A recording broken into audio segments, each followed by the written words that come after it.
Okay, good morning everyone. So right now you're watching a recording of our class today. So actually di ni siya pre-recorded supposedly we're going to have a class Rutani today, but since the internet is not cooperating with me, okay naman taning internet no, sometimes magwala-wala siya. So that's why I decided to have a recording na lang, and then I will upload later for you to watch in case you'll also have a strong internet connection later. So I decided to have this recording as well because I know no nga kamo pod dira inyong internet dili pod okay. So at least we will not miss our discussion this week even though our connection is affected by the weather. So it took me a lot of time, you know, when it comes to what they call this, analyzing my or setting up the sorry. Okay, so last time, if you can still remember, we have discussed the meaning of CBB and also what are the characteristics on affecting consumer behavior. So, of course, we've already discussed several factors such as cultural and social. So we will now move on to personal and psychological characteristics. So I think we already had a discussion on the personal characteristics no, but just allow me to go back to the discussion and also just do a bit of a recap so that you can still remember what we have discussed last meeting. So last time we have defined CBB or consumer buying behavior as the buying behavior of the final consumers or market. So unlike customers and consumers, they are very different, no, because the customers are buying products, but sometimes they buy products to resell it, or they buy products because they're going to use it as one of the materials in making a new product to sell. Ang consumer is mupalit sila class og ilaha nga palit sila og products and materials, but it's for their own personal consumption. So sila ang mugamit ana, no? So the consumer market consists of individuals kita are called consumers and also households who buy goods for personal consumption. So we have already discussed the process or the model of consumer behavior, and also we have already discussed on the characteristics that affect CBB. Mo na ni siya, 'di ba? So last time, no, we discussed how culture can affect the consumer buying behavior, the environment where you grow up, and also how it influences you. No, sometimes the people around you influences what you want to buy. No, and even the cultural values that are instilled in you. No? Like for example, it's always instilled in our culture that we have to be conservative. So the kind of clothing that we usually buy are very conservative clothing. Or for example, we are born in a tropical country, so we don't really buy things or clothing that are fit for cold season. No? Usually pang ano jud siya, pang mga warm season jud siya. No? Not only that, even your behavior, like for example, if you grew up in a household where your parents taught you to be frugal, so you will bring that one until let's say when you grow up, no, like when you choose products, you usually tend to choose the more like the cheaper ones or the affordable ones because the culture that was instilled into you is you have to be frugal. It's essential to save money, and there's no use to splurge on things that are expensive or not necessary. So that is for culture. But we also have subculture and also social class. No, your education, your income, and even your wealth can influence what kind of products or how will you buy, or what is your behavior when you buy things.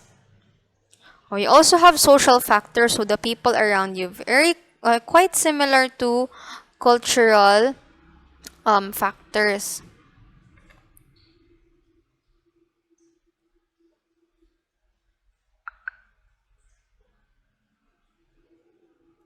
So Under social factors, we have small groups, family, and roles and status. So, your groups can sometimes have a direct influence on what kind of products you buy or you patronize. So, for example, you know, like what I've also explained to you no nga, for example, um, you've been in a group wherein they they tend to discuss about how to save money, or for example what are the like hacks in order to have like coupons, or like like more or less for example nandun, no, like you have to have coupons, or for example um how to save money by this kind of life hack.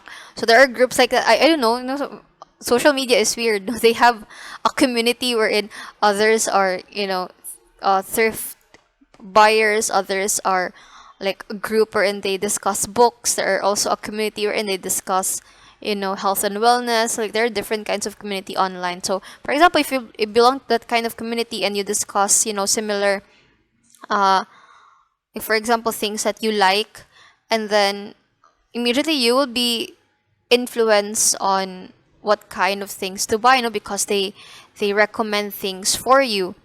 So they usually say, okay, you need to buy this because I've already experienced buying this one. It's a steal buy, no, or kanang kon ba, you got that at a lower price, may ana gani. So sometimes you are influenced by groups where you belong. And sometimes as well, naapoy mga reference groups nga ginatawag. So ang reference groups are groups at which you do not actually belong, but they still influence the kind of things that you buy, or your behavior when you buy your products. So family can strongly influence buyer behavior. So again, no, like for example, your parent will tell you not to buy this, only patronize this kind of product. Even gani ako mama moingon nga, kanang mo rin ni palita nga sabon ha, kay ninot ni makaputi ni mo, origin ni siyang kon. Ikaw po do ma-influence na lang ka to buy that kind of product because that is how your family influence you, or sometimes you are influenced not because you were told to, but because mo na naanda ninyo sa balay. Okay? So that changes when it comes to family as well, no, family influence. Or your role and status can also affect the way you buy things. So for example, since you have been given the role of, let's say, supervisor or manager, so all of the things that you patronize, like all of the things that you buy, has to fit the role that you play. So siguro mo palit na ka og kanang organizer or things in your office, or even your clothing will change because you have been promoted to a higher office, no? So the role that you play can also encourage or influence you to what kind of things you buy. Let's now proceed to characteristics affecting CBB, which was last time we already discussed this. No? So, katong i-mention kanina was just a recap, no, on what we discussed last meeting. So, the personal factors are influenced by the personal characteristics of the buyer. Your age is an example. So, as you grow older, class, no, your perception, or let's say your behavior and how you buy things also change. Like from a teenager nga ganahan siya kag mga bright and colorful things, and then your preference will now change as you grow older. You're more into neutral colors to dark colors, especially if it's in your line of work that you have to wear corporate attire. So hindi na siya pwede ang mga colorful bright neon colors or pastels. So your behavior changes as you buy, no. Even gani class sa koan, not just your taste in color, or in let's say sa kanang mga gamit imong gipampalit, no. Even how you spend, no, is affected because of your age, no. So sa una, ginagmayar mo paypayt kay limited man imong allowance, karon nga medyo na nakay trabaho, and then your job pays you handsomely, so of course, no, you will tend to buy um m- not only expensive things, no, but things that you cannot buy before, no, katong wala pa kay kwarta. So sometimes that can change, no, and that's also part of the occupation po, no, and your the economic situation po, no, are you in the middle class, upper class, no, what is your occupation, can you afford this, so mo po na appeal po na siya. So pinakadako siya na nga factor mo, but you need to understand who are your target market. So are they affected because of buying because of their age? Like take for example, if we're going to put up like a coffee shop here in San Carlos City, there are a lot of coffee shops here. So how can we appeal to certain target markets? So we need to understand kinsa ang majority sa to mga target markets diri. So ang kalabanan ang daghan diri sa San Carlos City kanang mga naa sa mga 20s or mga batanon pa, no, and then you try to understand what influences their buying behavior. Is it because of their age? Is it because of their occupation? So you see, uh, there are not a lot of IT buildings here. So I think it's not a profitable venture if you're going towards um, like a rental spaces. Pero sa Bacolod ug Cebu, it's really rampant because makita nimo most of the occupation of the people there, especially sa IT park, are into ano na siya, no? Corporate, more into IT nga field. So they would really need a space wherein uso na sa Bacolod and Cebu, wherein you can rent a space like meron po siya room nga na ay mga tables and chairs, like a conference room, and it has overflowing coffee, and you can plug in your laptop, and it has like the internet speed is fast, no, kadang mo jud ni need jud nila. So that influences their buying behavior, no, their occupation, because it's needed in their job. So mo pod na siya. So diri unsa may mo na bantayan diri, no, most of the people here unsa man ginahan dyan na sila something cozy and comfortable. Sometimes gani outdoor ang preference sa mga tao diri, no, because sa Carlos City um is more into kaano kanang nature or sustainability. So mas prefer dyan na nila ang mga ana ang kind of setup. So no, we rather open like a garden coffee shop where people love to go outdoors. So mo dyan ay preferences sa uban. Okay, so appeal po na ang lifestyle, personality, self-concept sa mga one of the factors that affects personal behavior. So, appeal na age and life cycle.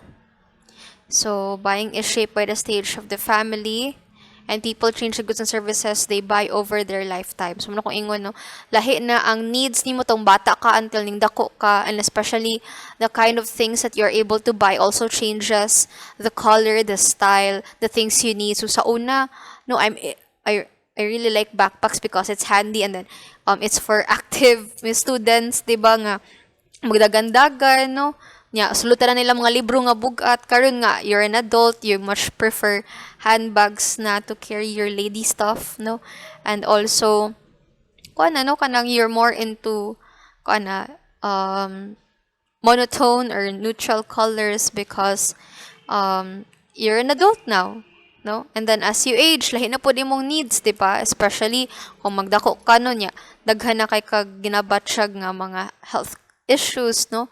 So nasa mga 50s to 60s are more health conscious, no. Ang younger generation health conscious po but more into an active kind of lifestyle. So got changed siya over time. So before, you like to buy toys and things that fitting sa imong young age, and then pag as you grow older, it changes, it develops. Okay, they mature over time. Your occupation can also affect your buying behavior. So we have white and versus blue collar. So white collar are those who are working in offices, while blue collar are skilled workers such as plumbers, carpenters.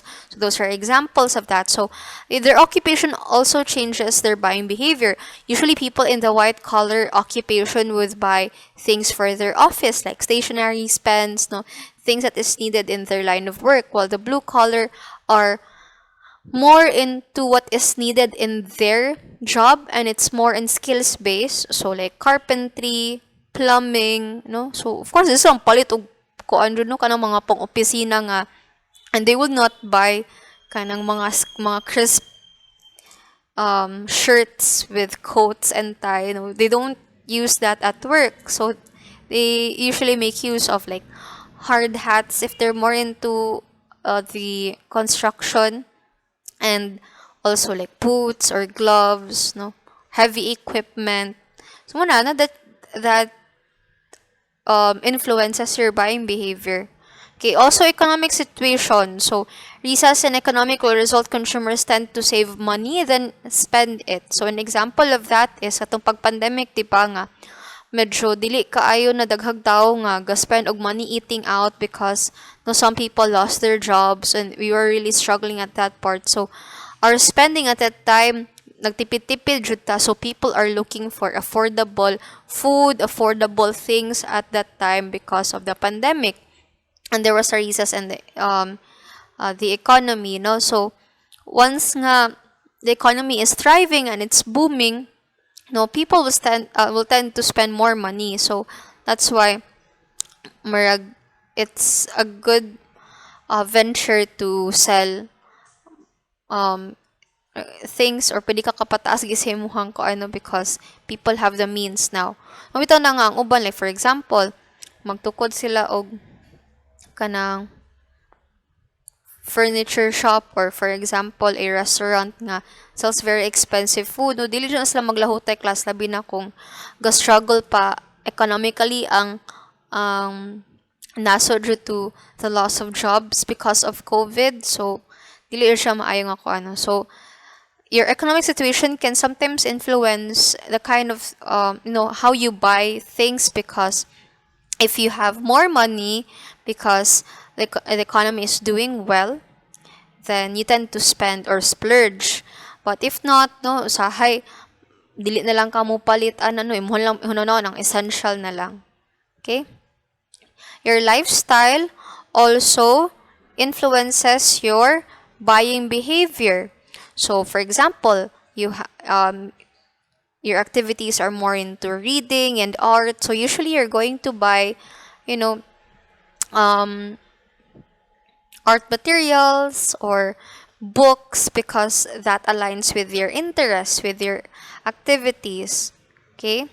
Even ang opinion, like for example, no, you support a candidate that is promoting, or let's say you making use of the color purple, to be safe, no?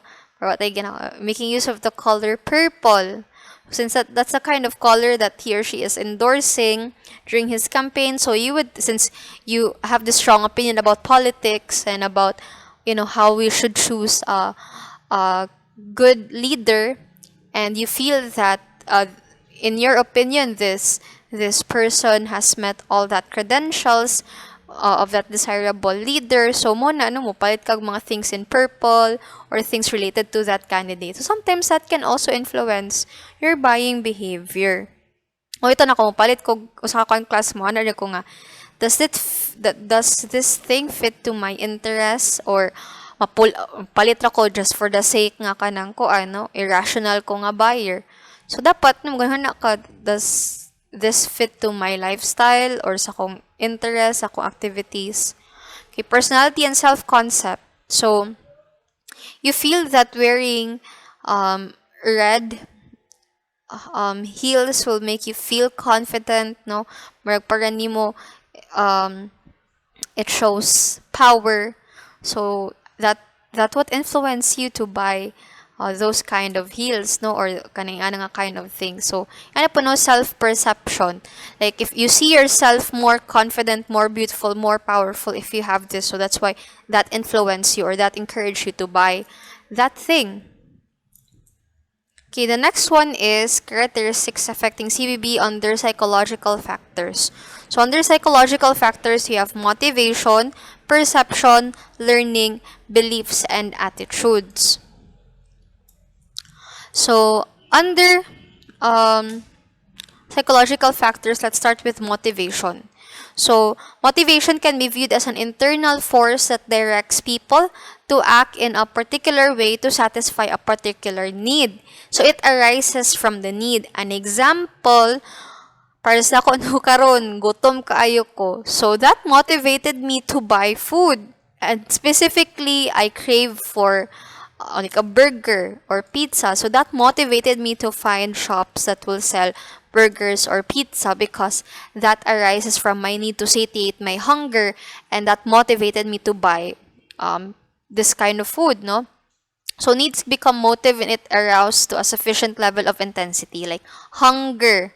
Or for example, need jud nimo kay need jud sa imong work, or need jud sa imong pagskwela, or because you're hungry, or because up to the point nga you crave for that kind of cravings. Does not only mean ko ano food, but you crave or you yearn to have this kind of thing, no, because inahan jud kay ka, no, kinahanglan jud kay nimo siya karon dayon. So that is where motivation arises. Okay, so this motive will direct you as a person to seek satisfaction because you are in dire need of this object, you're in dire need of this food. That's why you're motivated to seek shops or someone that will sell you because it will satisfy that need.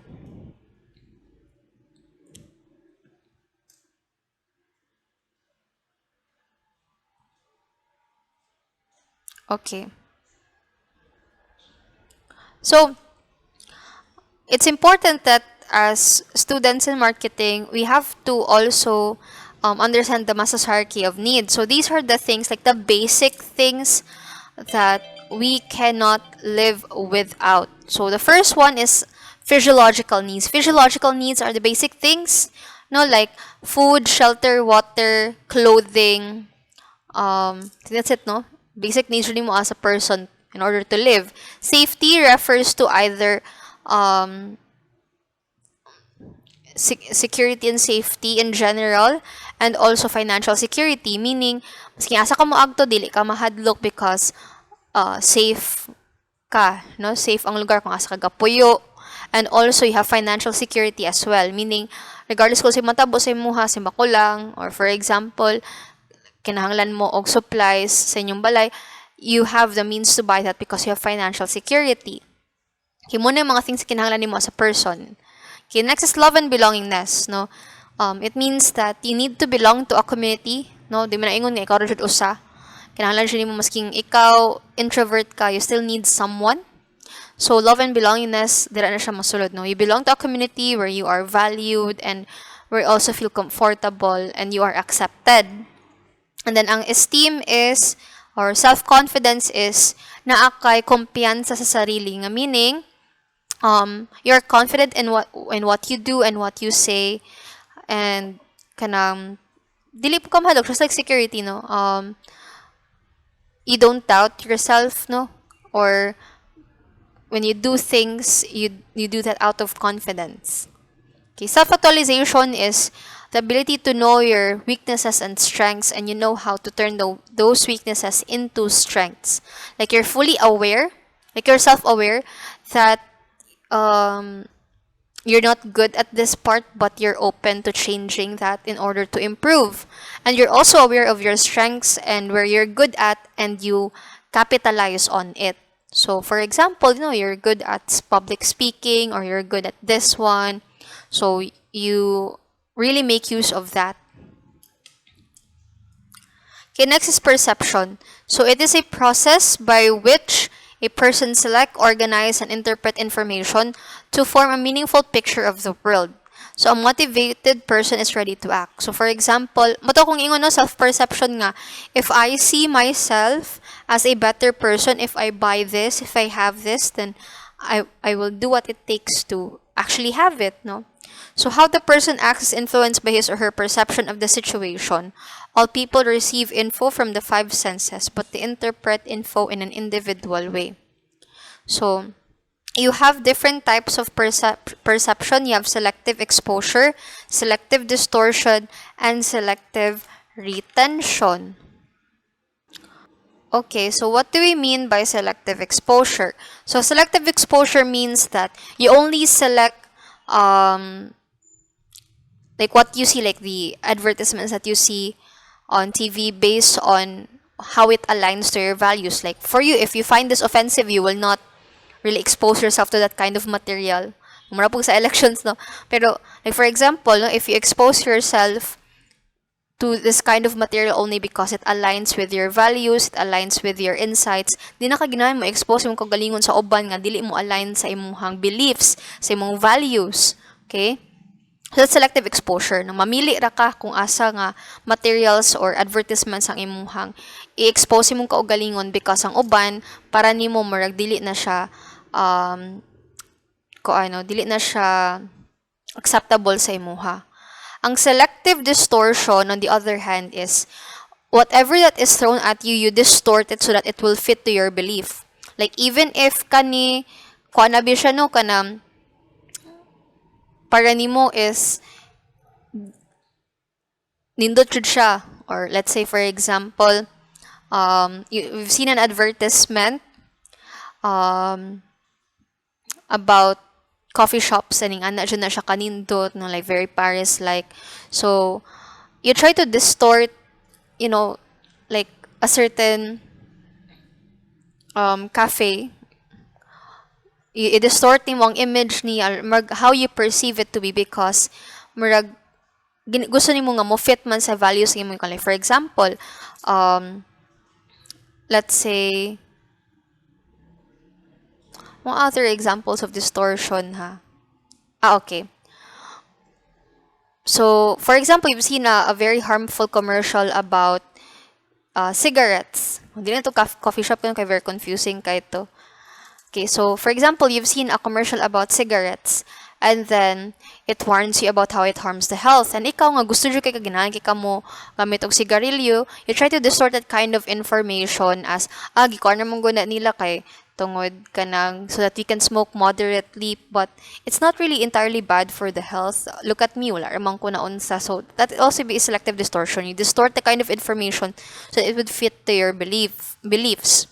Next is selective retention. Selective retention is imuha rang ma-remember ang katong information based sa imuha ra pong naganahan. Like for example, out of all that you've seen in the video, katurad yung maot nga usa ka book ang imuhang gi-retain sa imong mind because mora man na imo fit og muuyon sa imuha. The rest dili na ka mo open ato or di na ka makinom ato kay tungod imo na siyang gina-reject. Murag dili ka ginahan nga mo tong information mong madawat because it will not fit to your beliefs or sa imuhang mga gusto or sa imong perception. So those are different kinds of perception. No? Selective exposure, you only select those things nga exposed nimo sa imong kaugalingon kay katurang mo muuyon sa imuha. Ang selective distortion is you change the way the information is presented to you on how it will fit your narrative or how it will fit your beliefs. Ang selective retention is out of all the things that are handed to you, you only remember katong butang nga muuyon sa imuha or mo align sa imuhang narrative or sa imuhang ginahan. So those are different kinds of perception. Okay. So it's almost 12. We will just end here. Next meeting, I will discuss more on, I think before Holy Week, so I will discuss more on the types of buyers and also this one. Hey, itong types of buyers, klasa sa business buying behavior. Naapod tayo, lain nga kinds of buyers sa consumer buying behavior. Okay? So that's it for now.